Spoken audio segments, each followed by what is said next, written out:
Hello and welcome to the Publishing Executive webinar, How the Economist and Breaking Media Are Growing Native Ad Revenue, sponsored by Swiftype. My name is Dennis Wilson, Editor-in-Chief of Publishing Executive and the host of today's event. Before we get started, let me take a second to point out the Tips for Attendees widget on your console. It's the blue icon with the wrench on it. If you missed the Tech Tips video we played leading up to the webinar, you can always click that widget for more information. I also want to remind you that you can submit questions through the Q&A box throughout the webinar, and we'll try to get to as many of those during the Q&A portion as we can. So now, let's get to the program for today. Native advertising may hold a lot of promise for publishers, but it's only a source of sustainable revenue growth if your advertisers are achieving ROI. That means producing sponsored content that resonates with your audience, working collaboratively with clients, and driving engagement with native content. Today we'll hear from leading publishers, Breaking Media and The Economist, and how they're making native advertising work for their businesses. And joining us today, we have two fantastic speakers. First, we have Kate Idem, Director of Marketing Solutions for Breaking Media. Kate oversees content strategy and leads the custom content team at Breaking Media. She has 15-plus years designing, implementing, and managing large-scale, complex marketing, digital, and social programs for global companies, including GE, Oracle, eBay, ABB, Sherwin-Williams, and Lincoln Electric. Kate manages a team of 100-plus writers, editors, designers, and other content creators. We also have Michael Dolan, Digital Strategist, Client Technologies at The Economist. Michael is a digital marketing executive with a decade of experience creating award-winning integrated campaigns that you've heard of. He's fluent in code, digital media, and English. Working as a digital strategist at The Economist, he oversees strategy and user experience for client partnerships. So thanks, Kate and Michael, for joining us today. So next, to get things started, I wanted to just look at some stats on native advertising and content marketing. There's obviously a lot of buzz and drama around the topic of native advertising. I just wanted to look at some stats that I think really encapsulate the opportunity. And actually back in September, Publishing Executive held the Publishing and Media Lab at the Content Marketing World event in Cleveland, where we explored how publishing and media companies can capitalize on the content marketing and native advertising boom. So I just want to share these slides because I think that, you know, if you're still not sold on the business case for native advertising, or having trouble maybe selling it internally, that it's an area that's worth investing in. I think that this could be useful for that. So what I want to look at first is the appetite for content marketing. So these stats come from the Advertising Age and the Content Council survey they did this year. 40% of U.S. marketing and advertising executives say they are strongly committed to content marketing, which is up 18% from just 2 years ago. And 76% of marketers predict a strong commitment in the next 2 years. And then by 2017, content marketing will account for 1/3 of overall marketing budgets. So I think that slide, it really hits home kind of where the market is headed. Certainly, digital has been disruptive to publishing, but content marketing is arguably just as disruptive in terms of where the advertising dollars are flowing. So if we look specifically at the B2B appetite, 86% of B2B marketers are using content marketing. 55% of B2B marketers indicate that they will increase their content marketing spending in the next 12 months. And these stats come from the Content Marketing Institute and Marketing Prof's benchmarking report, which is worth checking out. And one more slide on the appetite for content marketing. It looks like, let's see if these, oh, there we go. You can see from 2013, when the native advertising revenue was roughly $2.9 billion. In 2018, it's expected to reach about $12 billion.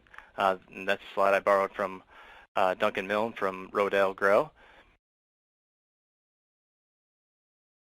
So just the other part of this presentation I want to look at is how publishers can satisfy the marketing appetite for content marketing. So 70% of B2B marketers are creating more content than they did a year ago.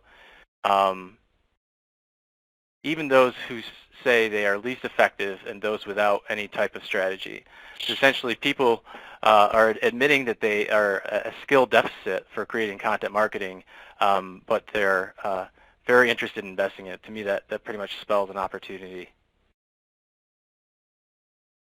So this survey also looked at what marketers see as the biggest challenge for content marketing.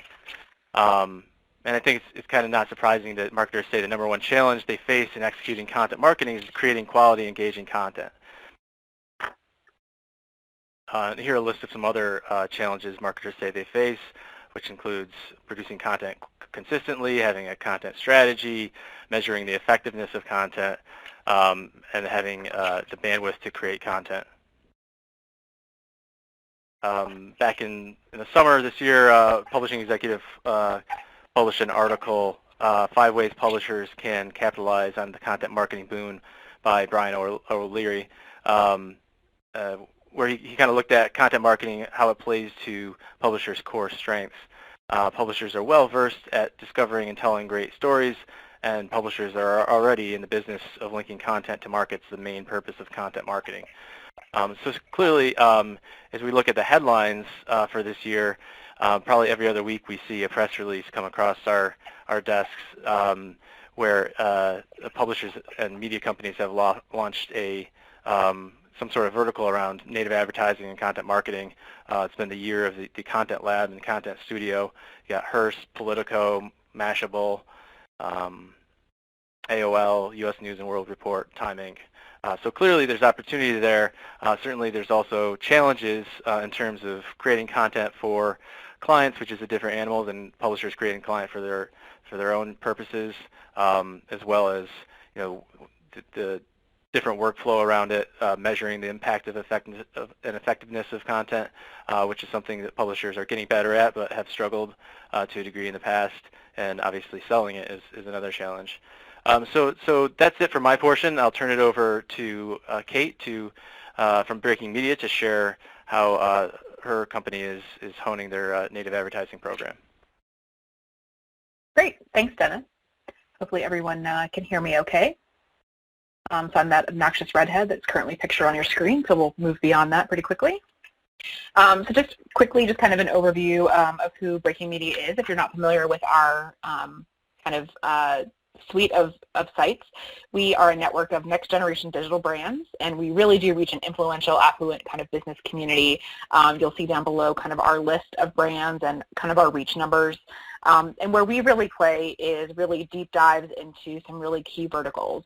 Law with our Above the Law, finance with Dealbreaker, fashion with Fashionista, the business of healthcare innovation with MedCity News, as well as deep dives into breaking defense, energy, and government as well. So for example, our breaking defense editor, Colin, he sits on site at the Pentagon. So talking about having an editor who is truly immersed, in his element. So definitely an advantage on the B2B publishing side.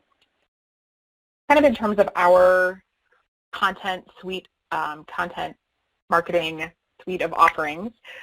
We do full content marketing strategy and program development, probably what a lot of you do as well, native content, blog post articles.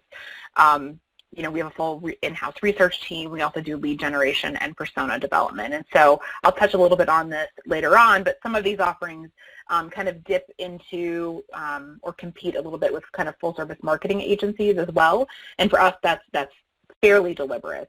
So you'll see, we publish content that we create both on Breaking Media channels. That would include our websites, our e-newsletters, e-blasts, social media, also as part of some of our events. But there are a number of clients that we also work with separate from our channels, and we create content for their channels. And just very high level about my background is I joined Breaking Media about 6 months or so ago to lead their custom publishing content marketing team. But my background before that is really full service marketing agencies. So have been on kind of both sides of the fence, and now I'm fully immersed in the publishing side of the business. So I think some of my perspective comes from, kind of having grown up, come of age in a more traditional marketing agency in terms of what that offering is. I've also, I have a PR background. I've also done media buying and planning, so it's interesting to be on both sides. I think there's definitely some perspectives that agencies can learn from publishers and that publishers can also learn from agencies. So I'll touch on a few of those today. So I think in terms of stats, there's no surprise here on this slide that, the publishers really outperform other vehicles, 4-to-1 when it comes to native advertising. And Dennis touched on, all of those other, stats, and really, this really is kind of the perfect storm of content marketing and the expertise that publishers can really bring to bear that even agencies really can't bring to bear. So, the one quote that I kind of pulled from the quote that Dennis shared is, publishers already link content to markets. That already is a distinct place where we win, every day of the week and twice on Sundays. So really I start with, the advantage of, what advantage publishers have when it comes to creating content that really resonates with an audience, and really that is audience insights. We have immediate access to what works, what doesn't work, what type of person responds to what type of content. Is it job title? How old are they? What's the geography, the channel? All of those demographics and psychographics that agencies don't have quite as immediate access to. And if they do, it's not always very recent and real time versus, publishers, we can tell you, especially for example, like Above the Law, is one of the best read, legal publications out there. We really can tell you in real time who is reading what and what is resonating. So both in terms of evergreen topics as well as, kind of late breaking news topics as well. So I think where publishers sometimes, where I've seen not always play to that strength, both when I was on the agency side and the publishing side, is being able to really bring those insights to bear. So moving the partnership, and I'll touch a little bit on this later, from a more tactical relationship to a more strategic relationship, and really being able to tell an agency or to tell a client, what headline resonates. It could be something as simple as word treatment. What kind of keywords work very well? What kind of organization? Is there a certain type of graphical piece that works well? Is it, we get very tactical here, but is it a listicle versus a Q&A versus something else? What kind of experts really resonate? And what is the right channel? Is it always a post? Is it going to be an e-blast? Is it social? So I think that's really a lot more intel that we have an advantage on the publishing side, definitely over agencies.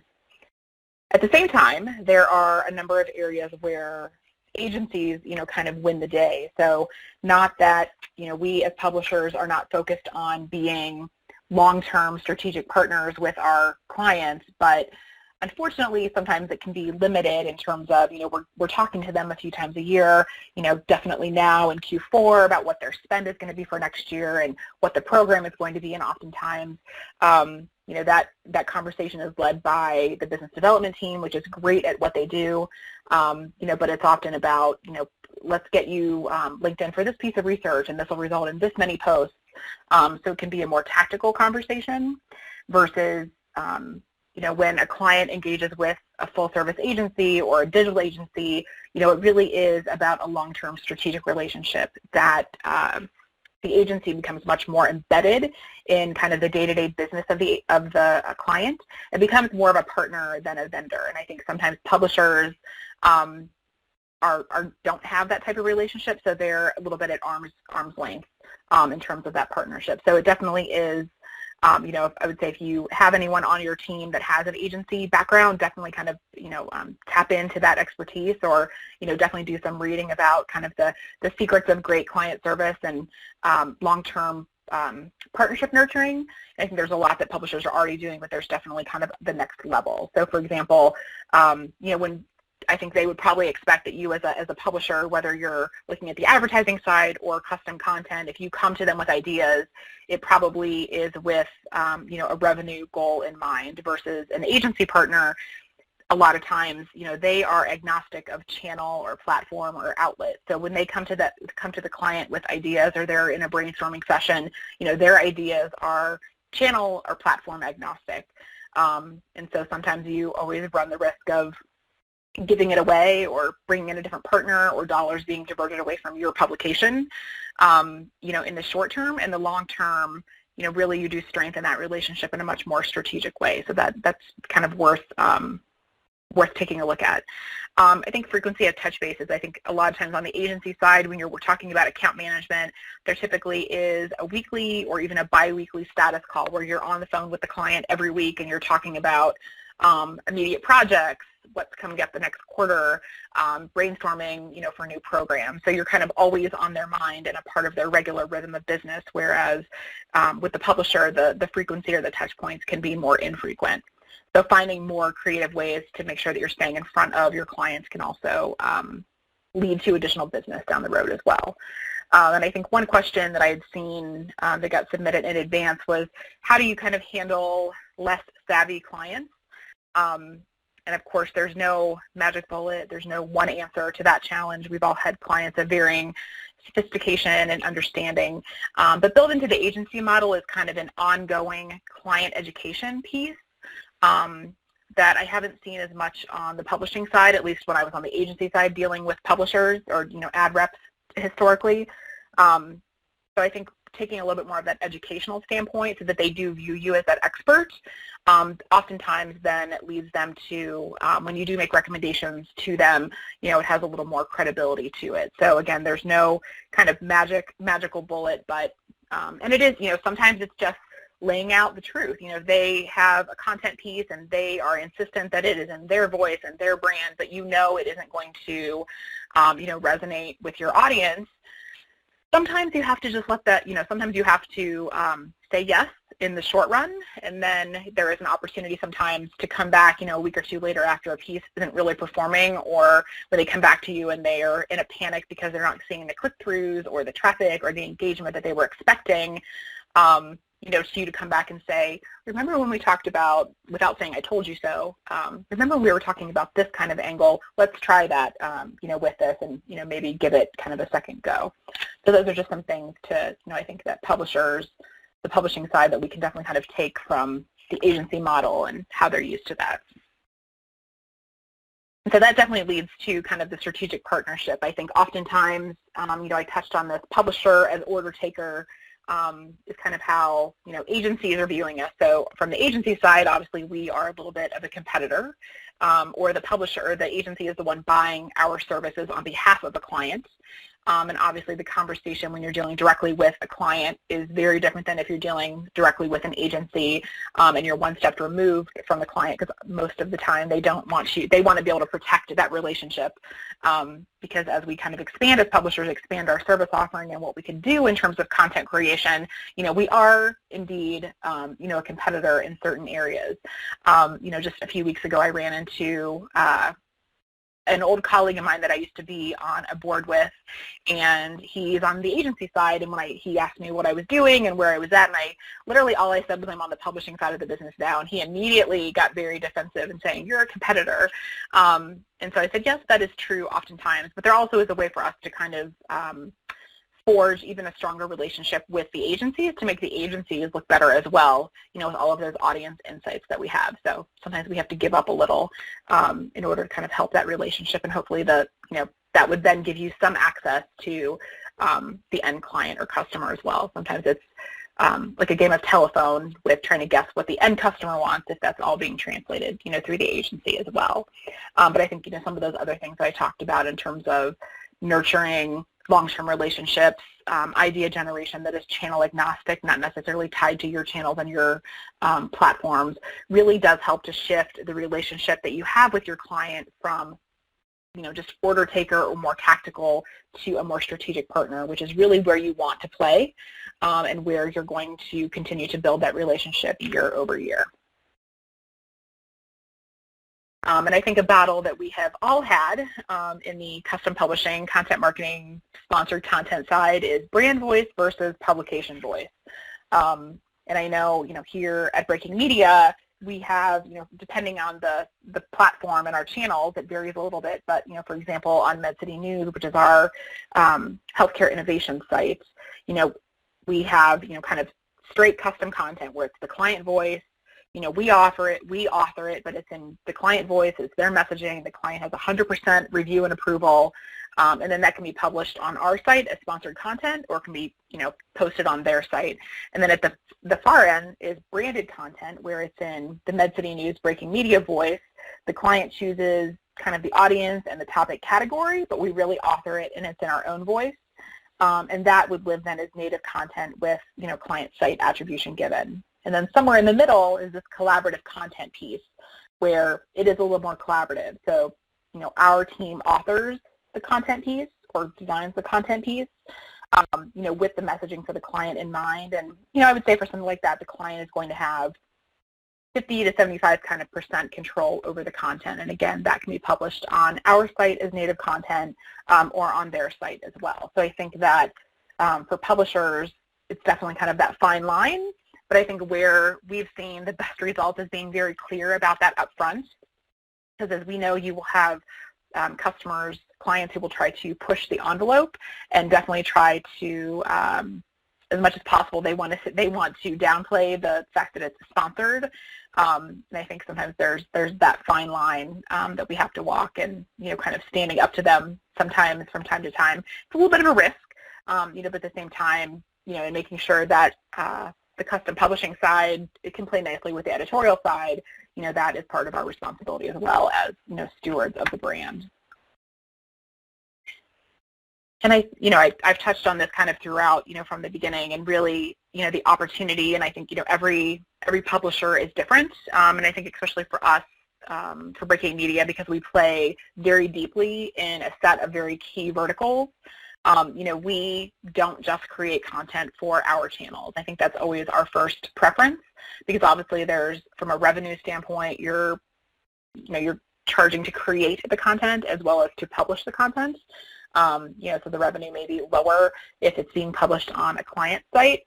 But again, having that kind of full capacity or that full range of options for a client really does position you more as a strategic partner, integrated more closely into their brand and not just someone that they come to a few times a year when they have a campaign or, some new ads or they want to promote an event. So I would say just don't overlook creating content for client channels. And it may be, I've also seen some publishers where they would create a piece of content for their website and then do a second version of it for the client site. That may be a way to kind of dip your toe into the water there.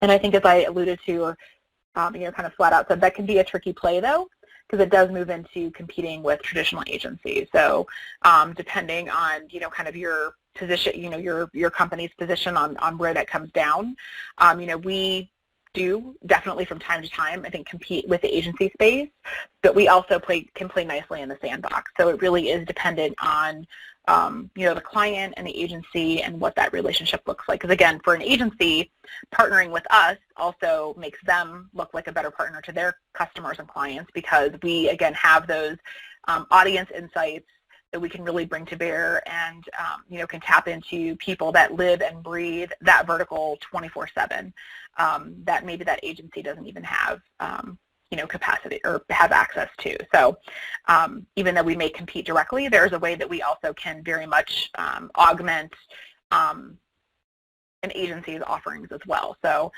we've definitely seen some wins there.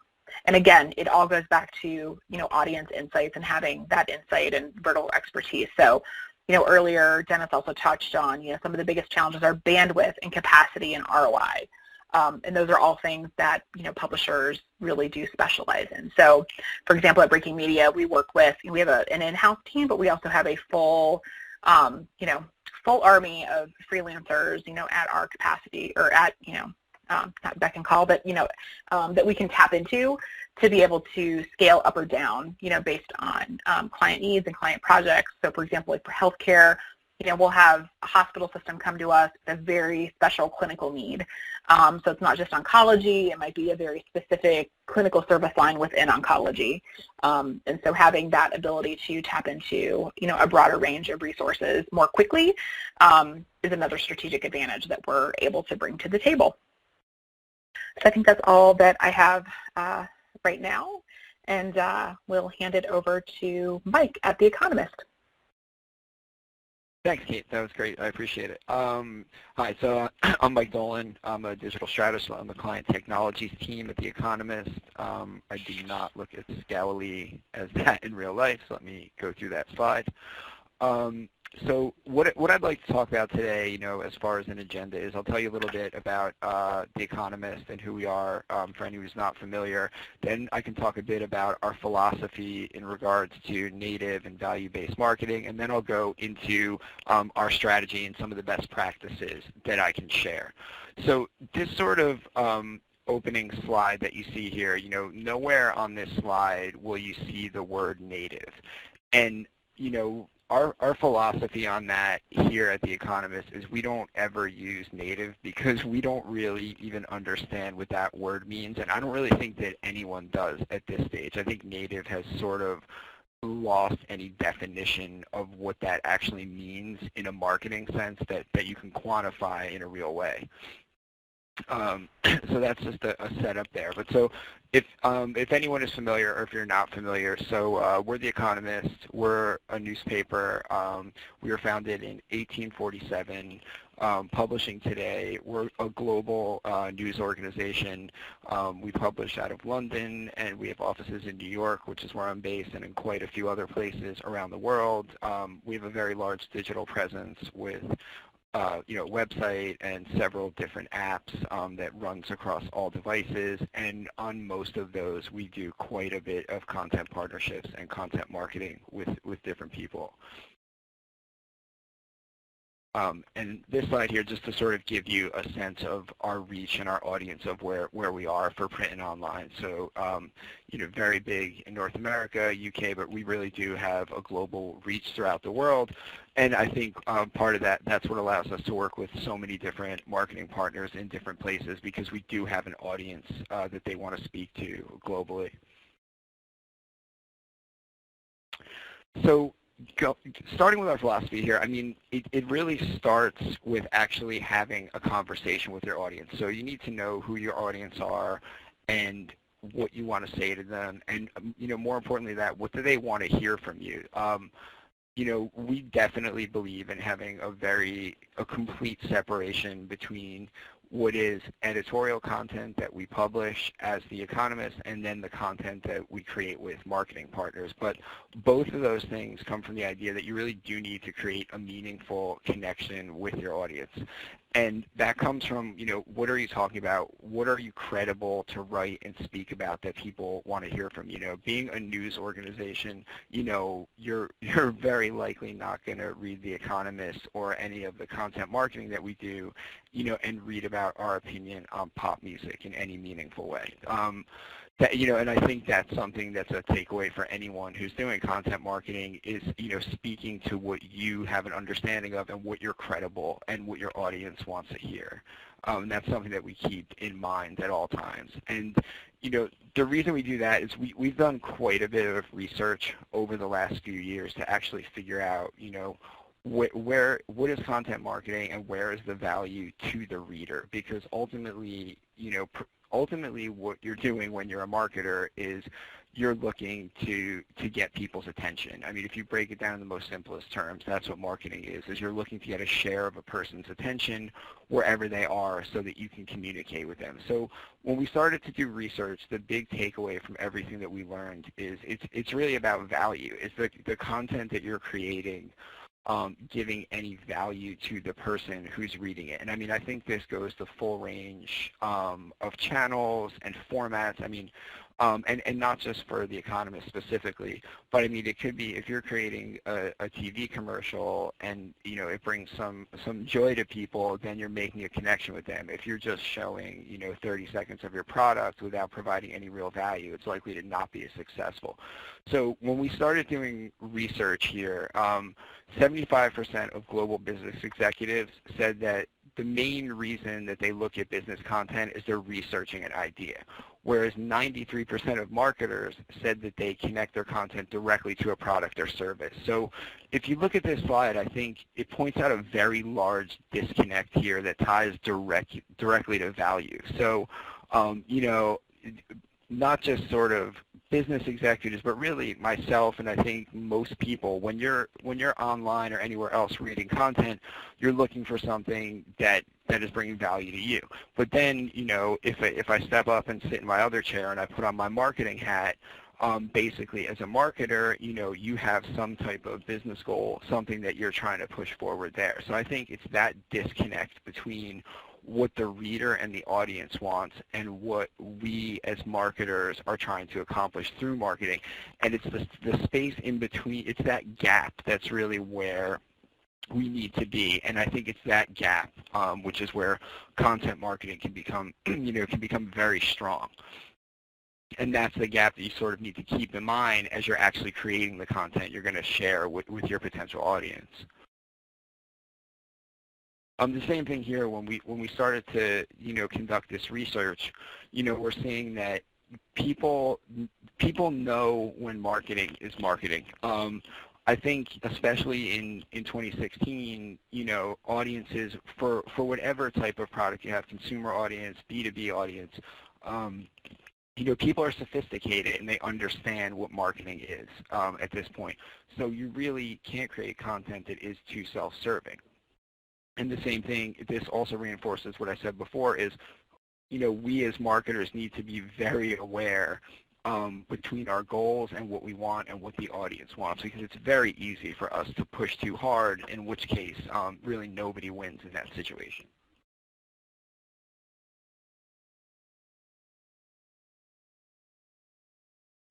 So keeping those two things in mind, what we found works for us here at The Economist is when there's collaboration, when you have people at all levels of the organization contributing to the strategy and the execution of content marketing.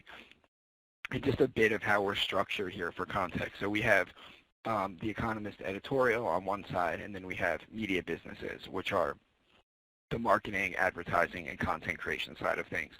And while those two sides are completely separated, our editorial team does have sign-off on any content marketing, and the reason we do that is to keep credibility, because ultimately if you lose credibility as an organization, both your editorial and your content marketing are not going to be successful.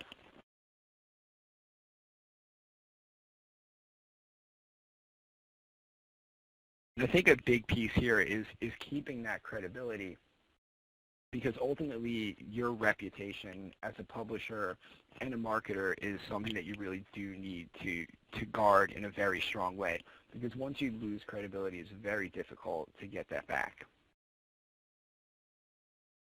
So in that case, it's definitely our best practice to have editorial approve anything content marketing wise, and in some cases, it is really challenging to go back to a client that you have a really great relationship and partnership with and tell them that, I apologize, but we're not going to be able to accommodate what you want to do, because ultimately it does go against our editorial guidelines. And we try to be as clear and upfront about this as possible. But I know, as Kate mentioned before, what you do see is many of the people you work with do want to push this line further and further. But again, excuse me, pushing it further, if you lose credibility, it really doesn't it doesn't help either party, so it's very important to keep that line very clear.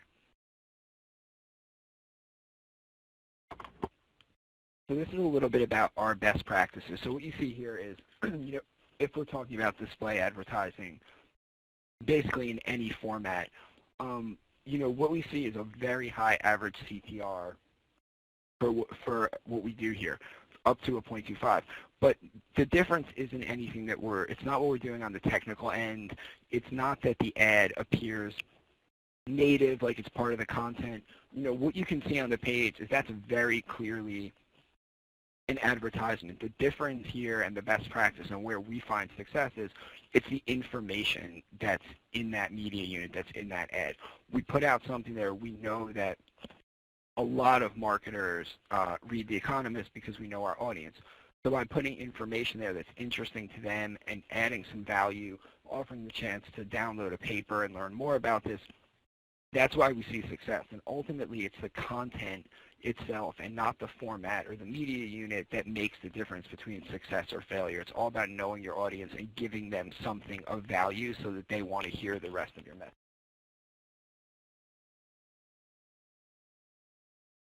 And again, when we do this, we're creating content with clear purpose and values to our readers and partners. We never want to just put out an ad. We always want to have a strategy and a reason for creating what we're creating.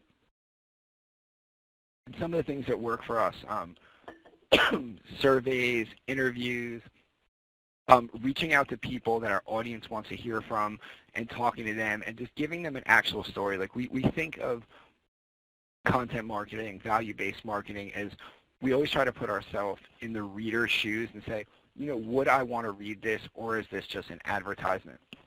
And we always want to make sure it's something that we ourselves would want to read and consume. You know, and we take this approach whether it's videos, infographics, articles, interactive tools like a survey tool, events, briefing papers, whatever it is, you know, myself as a strategist, I take a step back and I look at that piece and I say, what's the value here and who is it valuable to? And if you can pull out that idea and identify it, it'll go a very long way towards making the content marketing you're doing successful. Just always come back and ask that question. Where's the value and who's this for? Who is it valuable to? And in a lot of cases, in some of our most successful content marketing programs, we actually design full microsites, you know, content hubs, where these are ongoing, where it's almost like a sub-publication that we do with a brand. One is GE Look Ahead, which has been ongoing for 3 years. It's a program where we partner with GE, and almost never on this site, which has hundreds of pieces of content over the last 3 years, will you ever really see us talk directly about GE. What we do is we talk about subjects that GE has credibility to talk about, and we give context for people in those industries, things like industrial internet, things like medical technology, infrastructure, and we write about them because that's the audience that we're looking to reach. So by providing context and value to those readers, they associate it with the brand, and it very much has been a successful initiative for both The Economist and GE. I think the other important thing is, you know, knowing that no piece of content is going to be valuable across all channels, because people have different behaviors on different channels, and depending on who the audience that you're trying to reach is, they're not going to be in every place. So our strategy is to make things available in different formats and different channels so that we can always know the right reader to reach at the right time. And the cadence of it too, if it's daily content, weekly content, monthly content, and you know, all the way up where we do annual pieces, knowing that we have a different audience for each one of those. So taking into account ultimately where this content is going to live at the end. You know, it's one thing for us to write an article, but an article isn't always the right vehicle to reach the people you want to reach. You know, we were recently doing some global research, and we found that more than 50% of the people who are online globally are using feature phones. So basically they have very little internet access, and they tend to consume a very large amount of what they're consuming through SMS text. And, you know, I think that's an opportunity, and it's definitely something to think about, because how many of us as marketers are thinking about serving people things in SMS text messages? No, we're thinking very much HTML5, Parallax, new platforms, but really the reality of it is there's a very underserved population who may be interested in hearing what you're saying, but you're not giving it in the format that they can access it in. So that's something to think about too, is are you actually figuring out where your audience is on what channel, and then providing the right content for them to hear your message on that channel.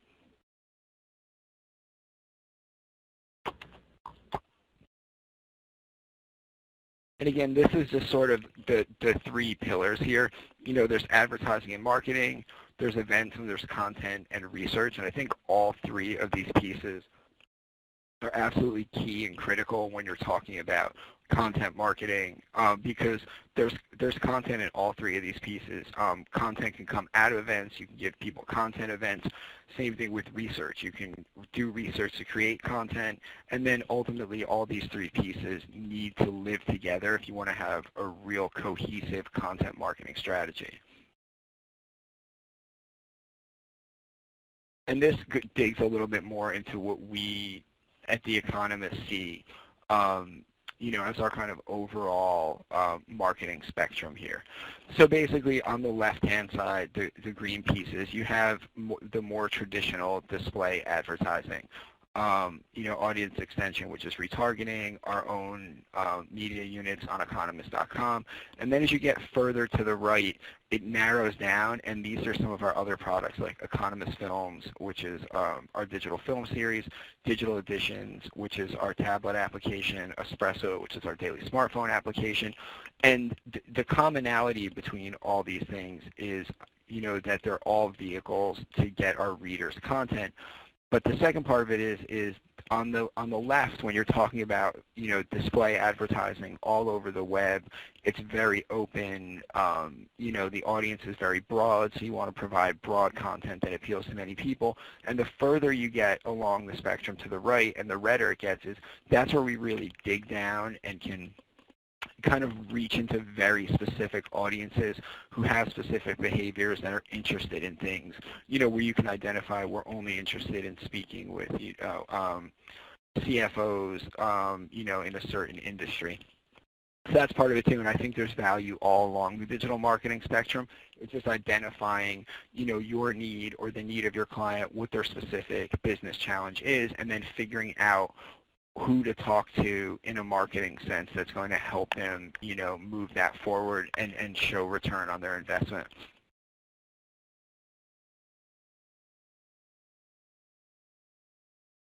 And I wanted to leave off with this because I think, all of us, here today, we all work at media companies in one sense or another. And it can sometimes feel challenging and that things are moving very slowly. But what we found here is that really when it comes to marketing, specifically content marketing, it's the media companies, the publishers that are absolutely winning the game. So when we research this and actually see 9 of the 10 top performing posts come from media and entertainment companies, because ultimately, we are the people who create content for a living for our own brands, I think, which makes us the unqualified experts to create content for our clients and for the partners that we work with.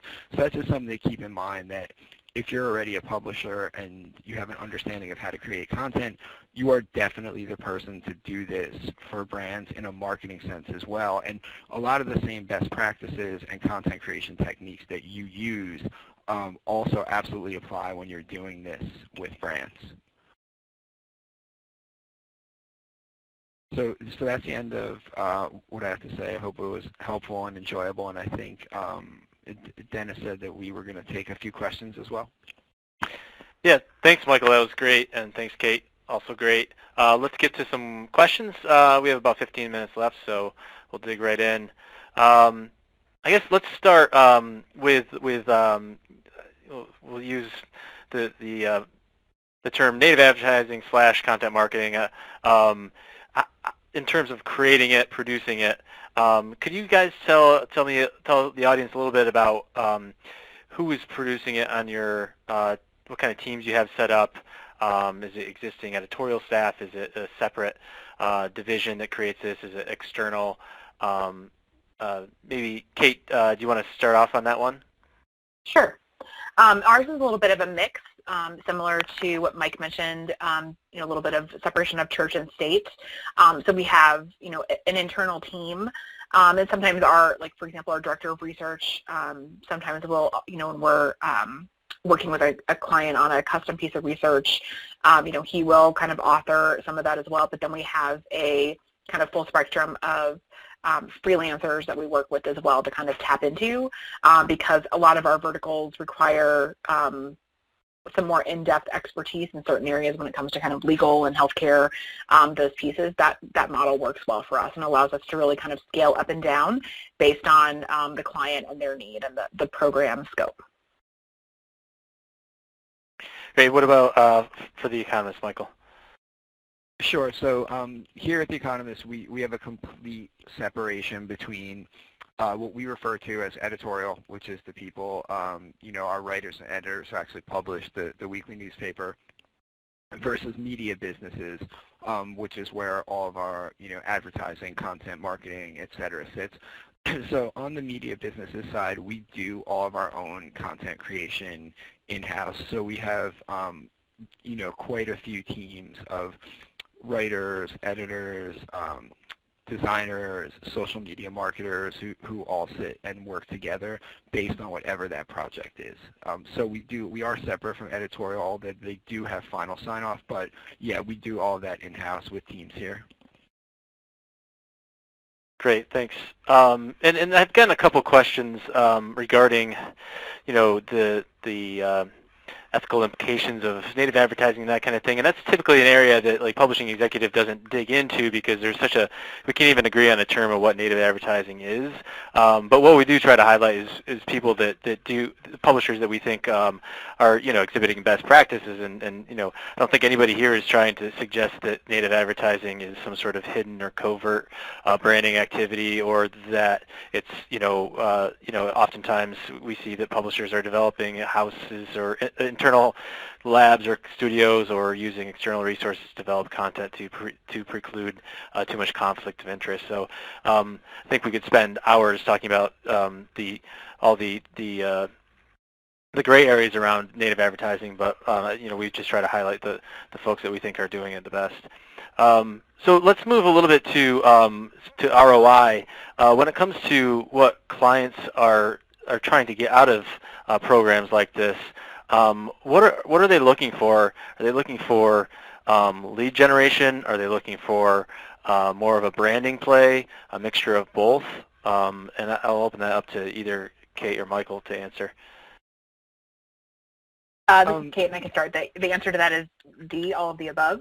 Mm-hmm. At least for us, we have some clients who, for them, it very much is about thought leadership, and so obviously those posts are vetted by our editorial team, but they could be drafted by the client, and what they are interested in is that association with, the publication platform and their name being associated with that, and how they can kind of merchandise that once it's been published, on their corporate or personal social channels, down to we do have clients that we do very specific, demand and lead generation programs for. So for them, it is about, maybe we sponsor a webinar, we do a series of posts that ends with an ebook that then is, accessible after the reader would supply some information. So really it does run kind of the full gamut. And even within a program, sometimes things are more closely tied to an ROI, so it can be an e-blast, conference registration, download of an ebook, or some other sort of, very strong CTA, mixed in with, brand awareness and thought leadership around a particular topic. Yeah, we cover a lot of the same things, as far as ROI goes, but I actually think there's one pretty interesting one that I don't hear too often. So one metric that has resonated very much with our clients and the people we work with is the idea of time spent, and not time spent in the sense of a user spent 2 minutes on your website or 3 minutes on your website. It was the idea of how much time that user has spent with your content in aggregate over, and this works best for campaigns that have a bit of a duration, like 3 months, 6 months, a year or longer, even better. But when you actually start to add up the aggregate amount of time spent with content, and this could be across any channel. It could be on a website, it could be in a display media unit, it could be on social, wherever it is. When you add that up and you say to, to a company that you partner with, the audience that you want to reach has spent a total of 55 days total time with content that we've created together. That makes a really big impact, because what it shows is when that user, that reader, thinks, they're finding a lot of value in what you're providing, and at the same time, when they know that they're spending time and taking that value, they're associating it with your brand. So I think that's an interesting thing that we look at, is basically ways to quantify the amount of attention that the content is getting. Especially if you're running a program over time, it's a really nice thing to be able to say to a partner that that there's a lot of time that these people are spending with your brand. Thanks, Michael. Yeah, we're definitely seeing engagement metrics is entering the conversation, both editorial and the marketing sales side, more frequently. So kind of touching, connected to that point, in terms of driving performance of content marketing pieces, do you typically build into to the partnership that you will that a given asset will get a certain amount of engagement or clicks, or are you driving traffic to, like, for example, that GE microsite?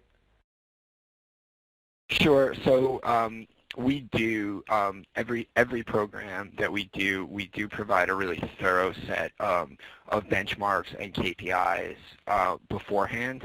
And I mean, I think anyone, if you are going out and doing, trying to sell these kind of marketing programs, it's really valuable for you to come up with your own internal KPI formulas.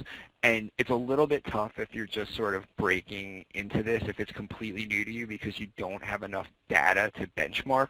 But if you've been at this and you've executed a few programs, you can sit down and sort of add all the numbers together, and I think you can come up with a formula to determine basically how much engagement, how many clicks, how much reach the content you're creating is going to get. And I mean, part of that is based on the amount of, if there is media running against it, if you're putting it against social, if you're doing influencer marketing, you can sort of put a benchmark. So we do that based on what the promotion for these specific assets is going to be. And we do that for every program, because I think, especially when you're dealing with very, very large global brands and very senior marketers, everyone at some point in their organization needs to be accountable. So we do our best to help the partners and the clients we work with be accountable to whoever it is they're accountable to, whether it's the CEO or the marketing director. So that's why we give those numbers. And the more programs we do over years, the more accurate we're able to be forecasting those numbers, because it's all based on data, performance data. I see. And Kate, how are you building a performance or native performance into the deals you have with partners? Very similar to Mike, so it often will vary based on our publication, and again, what because we do have kind of that year-over-year data, and what can typically be expected from a piece of content. Sometimes it will vary based on the type of content or the duration of a program. But yes, that is again something that we customize for the client in the program, but that we are definitely clear about at the outset. Because again, the other advantage that the publishers have really is that data and insights, and just kind of based on traditional agency publisher or client publisher relationships, there is a very high expectation of clear metrics. I see. And you kind of touched on this during your presentation, Kate, but how do you help, what are some best practices for helping sponsors that may not get, and I'm using air quotes, get native advertising, or they maybe less savvy with what the objectives should be, and especially when you are also held on the other end that content does perform? How do you it's a sticky area? Well, I think like you mentioned, there isn't even agreement among publishers, ourselves, in terms of what is the definition of kind of native advertising. So I think as you're working with clients, you have to be very specific in defining, as you roll out a program, and you're including kind of keywords and what's going to be included in the program, really clearly demonstrating what that is and what it looks like, and I think setting expectations from the outreach if there is editorial oversight. And I think a lot of times what is beneficial for maybe a less savvy client, where maybe you're working with, you're not working with a marketer maybe you're dealing with another C-level person, like, for example, for above the law, there's a lot of law firms use, we work with their recruiters, so they may not necessarily come out of a marketing background. So a lot of times they want to see, we'll share kind of a peer case study with them so they can kind of see themselves in another case study in terms of what the content looked like, how it performed, the kind of response that it got. So sometimes kind of sharing a best practice, even if you kind of remove kind of the previous client name, or a more generic version, kind of show it mocked up. Kind of seeing that visual helps a lot of times in the educational process. And again, it's talking to them constantly. Whether it's kind of like putting a little tickler on your calendar, which ad reps are amazing at really staying in front of them. But it's not necessarily going to them with a pitch. It's going to them with different information. Or let's say you read something in Publishing Executive on how a piece of content performed, or really finding a way to stay in touch or in front of them on a more regular basis without kind of a sales bent to that conversation. Does that answer the question enough? Yeah, that's great. I think when we've discussed this topic, somebody, one of our panelists, used the term of Elvet Glove for being able to handle, talking about content. It's got to be good, and negotiating the relationship with the client side. Yeah, I think the one place where publishers are where we win is that we know our audience, and so where you can use your access to the audience and those data points and that insight to back up your recommendation. So a lot of times, I know when I was on the agency side, we were, our recommendation was based on our years of experience and that we had done that for clients before. But I think as a publisher, you have even a stronger case to be able to make a recommendation. It's almost like if you provide so many kind of the rationale for it, it's harder for a client to shut you down or to say no when you really have kind of rationalized it for them, really based on very solid data and insights. Right. Let's actually talk about a little research. You both mentioned that you tie research to your native programs in some way. Could you go back to that and just explain kind of how you're using research and how far along you are with having do you have a dedicated team for that? I think to dovetail onto what Kate just said, and I think this is absolutely critical, is knowing your audience. And I think a publisher has quite a few advantages in knowing their audience that other channels might not. So basically, if you're a publisher internally, I mean, the things that we look at are on the editorial side. Very simply, what topics do we write about that seem to connect with our audience, that that the people are spending the most time reading, they're sharing on social, what are these, and being able to identify them, and also looking at things like time of day to see when it's popular. We do we track everything that it's possible to track. We also, we're a subscription publication. And I think what we find is that our readers are very willing to provide us they trust us with their information and their data, and they provide us things because we're able to give them a better experience based on what they know. So we do, we have a CDO, a chief data officer, and an entire group dedicated to tracking and analyzing data, and I think it's absolutely critical, and it's the kind of thing, no matter how large or small of a publication you are, you absolutely can and should be doing this, because then to the previous question, if you do need to go and try to convince someone that's maybe on the fence about working with you, or they don't understand the type of marketing you can offer, you can explain to them who your audience is and that you're the best person to reach that audience. And I think that's a really great thing. If it's an audience that's valuable to that marketer, there's no better person to reach them than a publisher who understands their behavior and what they want to consume. And that's sort of the point of view that we take, to know our audience data-wise as well as we possibly can. Yeah, and I think, again, that he's absolutely correct. Again, I think, Mike and I both kind of definitely said the same thing, when it comes to that is where publishers kind of win the day in having those insights. When it comes to research, as kind of a content marketing, as part of our kind of content marketing suite of offerings, I think similar to The Economist, we have, a dedicated research team. And so they obviously are on the kind of analytics side, but as well as, working with clients to, put together and execute custom research studies on their behalf. So we will do it similar to content creation. We can do that privately for a client who is creating a piece of content that will be published on their sites, as well as one that could be published in collaboration with one another, or one that we conduct and maybe, they sponsor. But again, as that would appear on our site, it would be clearly marked, as a sponsored piece. So we definitely use that as part of our, kind of content strategy, and that is, oftentimes part of, a bigger annual program where we may do, and that research could be an awareness study, it could be a ranking. So for example, for a number of our sites, we use, there's a particular advertiser that we work with, customer we work with, and we do a few annual rankings with them each year. That they sponsor. So that gets published on their channels as well as our own. Great. Well, it looks like we're going to have to wrap things up for today. Thank you, Kate, for that, and thank you, Michael. So on behalf of Publishing Executive and our sponsor, Swiftype, I want to thank everyone for attending today's webinar. And I would just want to remind you to take part in the survey. My computer froze here for a second. If you'd like to take just a minute to fill out the brief feedback survey that will appear on your next screen, we would be grateful. Your feedback will influence the webinars we bring to you in the future. So I hope to see you all at the next Publishing Executive webinar. Thank you.